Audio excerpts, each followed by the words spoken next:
This is the Geneva Wilderness area, and it's a natural setting where we have a turpentine industry, and there's some evidence of that. There's a couple of really nice ponds and pine barrens. So come along and take a walk with me. Have an interpretation kiosk here at the head of the trail, Geneva Wilderness area. I see following the red loop, kind of see what where I'm headed.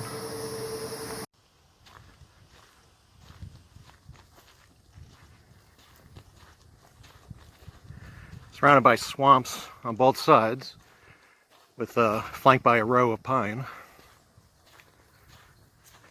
Very beautiful setting.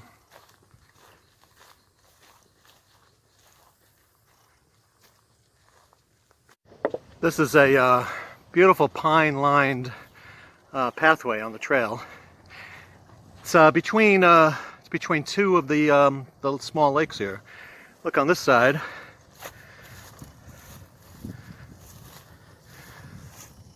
Nice views of the lake.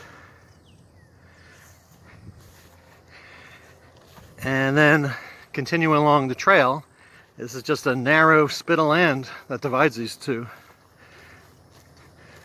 Good view of this other lake right here. Both lakes are covered in lilies.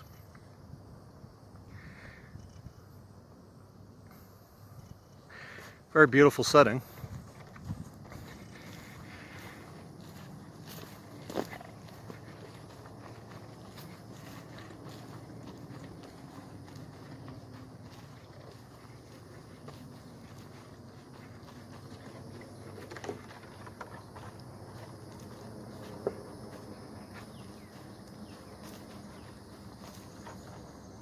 Nice wooden walkway out onto a small lake.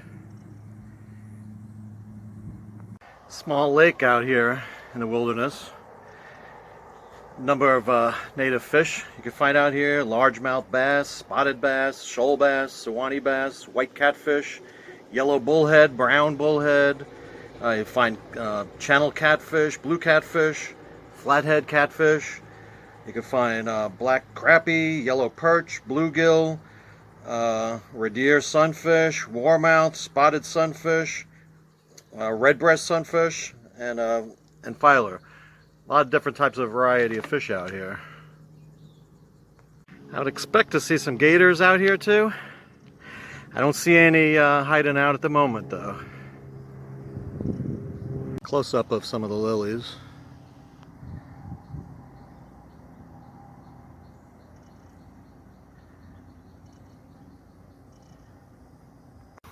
This is a bat house.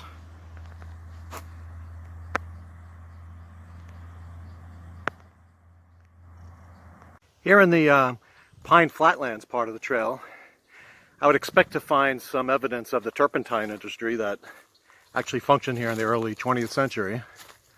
Looking for clay pots that collected the pine resin. The H.E. Buddy Long Chapel, it was dedicated in 1985. It's not a historic structure, but it's out here in the middle of nowhere, surrounded by swamps. This slash pine is old enough to have been a tree that was harvested for its resin. I don't see any evidence of on the face of the tree or any clay pots that may have fallen down over the years. But this is an example of a tree that is characteristic of that industry. Portion of the trail, we are seeing more oak than pine.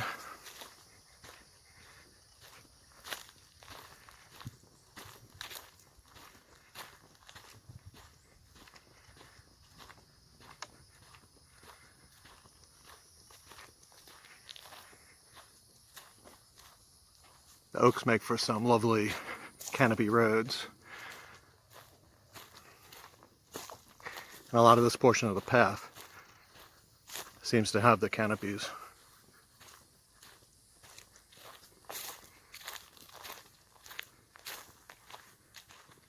Another example of a slash pine that would be prime for the turpentine industry a century ago. But on this tree as well, I do not see any signs of the industry. And here we have the remains of a canal. You can see it has steep sides. They're moss-covered sides. They're pretty steep, about 4 feet high.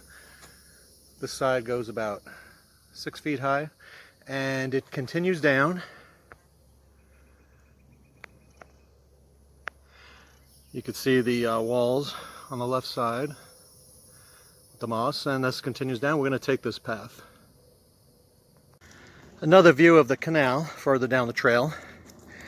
This is about 10-foot height here, and it just carries all the way down.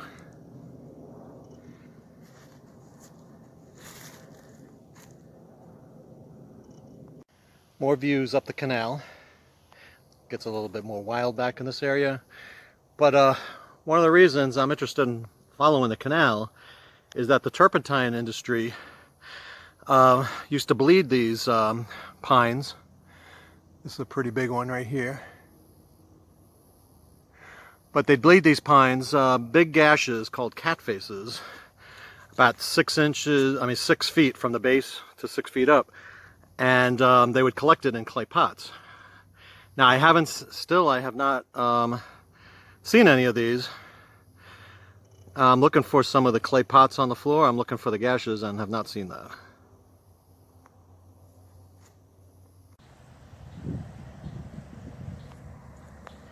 It's one of these ridge lizards in Florida. The brown stripes, grayish brown color.